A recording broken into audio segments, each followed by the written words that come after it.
So guys, good evening guys, and today is an eventful day kasi July 9 na ron.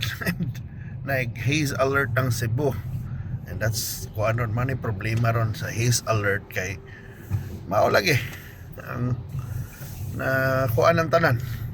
Mask up ko no Cebu kasi buto ang kanlaon, and it's not a good time na mag gawas-gawas ka o digandagan o unsa, di ba, kaya unless mo kuan ka, mag-mask ka or wala, careful lang yun. Even sa uban kay mag-goggles ko no, okay, kay mga gamotor, di ba, ma-bowling. And anyway, July 9 is also karon ang ribbon cutting sa SM Arena, Seaside Arena. This is a 25,000 seater na arena diri sa Cebu. And pero ang main yun na karon mararag ribbon cutting ron. Ang main yun na event would be on Saturday. Kay na ang Bini, they'll have their first concert. Unfortunately, ang Cebu International Marathon, which is Sing Life International Marathon, July 12 siya. Nya lagot kirang kuan kay giusab ang starting line ya. Wa pa lagi apil ang sisilex sa daghan mo rag ni piait. Di ba? Kay wa pa na nanguli kung Bini ang orasa, dapat gun start naman. Or ting uli nas Bini, ya gun start nila masira ng daan. So mao na ikuha na to ron atong little discussion, by the way. Mao ni mahitabo. So mao lagi na, and ang warning lang ginato especially sa mga asthmatic, sa mga although gi-cancel naman classes, pero mao gihapon kung tayo mga balay diha, di ba? Mga balay way mga aircon or way kuan bisag mag na aircon ana ba na gawas man ta, mag-mask lang yun ta, dito magkumpiyansa, especially lagi ka itong mga amigo ug miga ng mga asthmatic. So kuha na, it's gonna be a very interesting time para sa mga tao na dili takuan.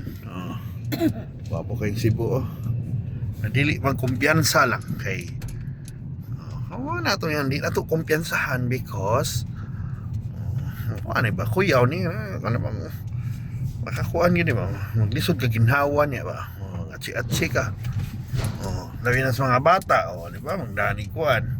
Ang atong giampo karon maguwan, mawa na maguwan, narang arena, narang arena, pwede dito wagi ito kung padung tag-arena.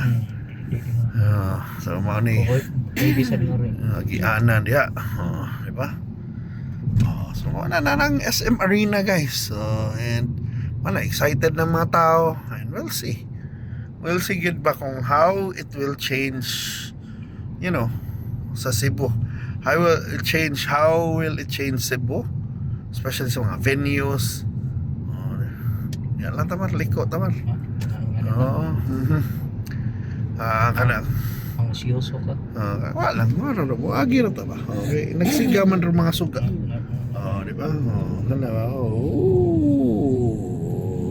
Kuha pa kay entrance dito. But yeah, how it will change the event landscape sa Cebu. Di ba? Kay puhon nasa ni SMX, kanibang exhibitors area. So how it will change. So mag-hope ta na nagi-change, di ba? Wala ning naong diri. Di ba? Extend yun nila. So dako ang dan. So sa sud ari picture sa sulod, nya na di na ko ana na kabalaka na kay eventually makatanaw gyapon tag event diri o concert diri. Di ba? Gwapo tanawon bay. Basketball nga rin. Tanaw tag basket. Tanaw ka si uncle yun nga rin. Di ba? Parking lot, gwapo tanawon. Dago ay. Di ba? Pero Mag-Gmall. Ano? Murag Gmall, gyud ang Gmall ba? Dadag ko mga arking spot na may ana. Di ba? Oh. Sama na. Amazing. Amazing ko na kaya. Excited na mga Beanie fans. So, Sa title na buhat na sila mga Mawan nila naman. Di pa ni mawan ni di man. Dili abi mo. Excited na mga Beanie fans actually. And there'll be the historic, maybe an historic event ko no. Na Kagaping ko sila. something napa di entrance diri para sa arena di ay diri. Likod. Pink day sila. So mani. Alright, pauning ko na to. So mara na itong reminder, mask up. Pero actually na human, pero laging iabrihan. Pero di ba, pugos-pugos ginala kay mag-concert na laging binirong. Wan. Gin pugos-pugos tawag na ba, pero sige lang. Hopefully full up lang. Ang importante ang suod man sad ba kung man na ginang suod. May mahugan pa lang nagkahoy ba diha ba kaningana ba. So basta lang nanay mga lingkuranan, di ba kay Uy, sa mga tao. So nindot na kuan arena. So we're willing to pay. Although ba sa naginib di na barato diha. So maingon kag mga Cebu Coliseum basket diha. Cebu Coliseum ningali madara naglibo.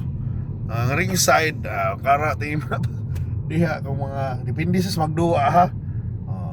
Piti sad mo 3,000 sa kalit 2,500 5,000 di ba? Kung gilas pati basig sobra sada. Depende sana. Depende na. But world class na siya, so pwede na mag-host o gilas na kung sangka, pwede kayo na exhibition games sa mga NBA players, pwede na di naman mauwaw na katay na des katay LeBron James tiguwang na pero dudua diha di ta mauwaw.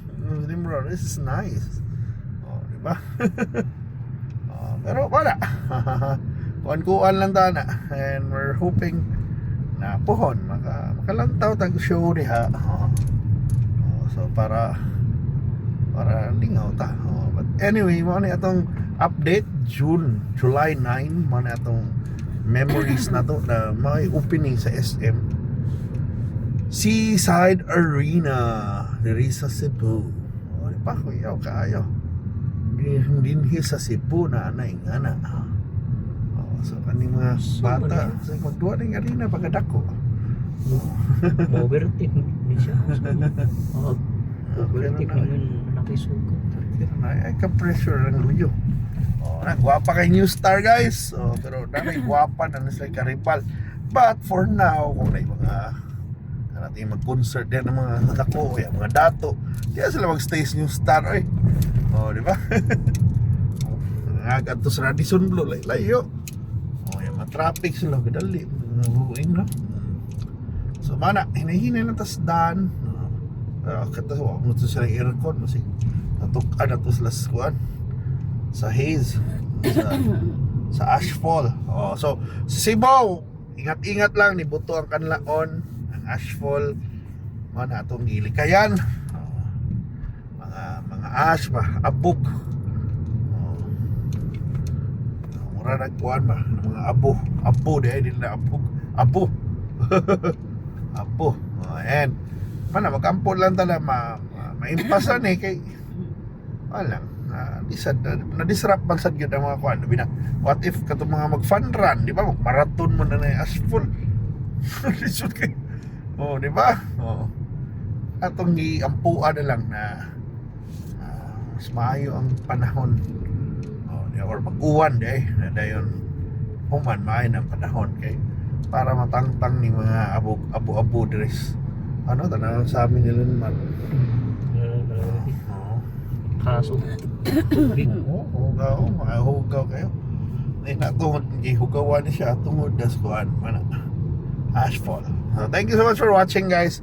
This is July 9, 2020 sub 6 and kuan lang gid nato.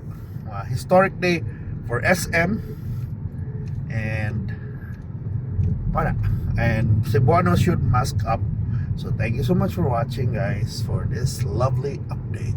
Bye bye bye.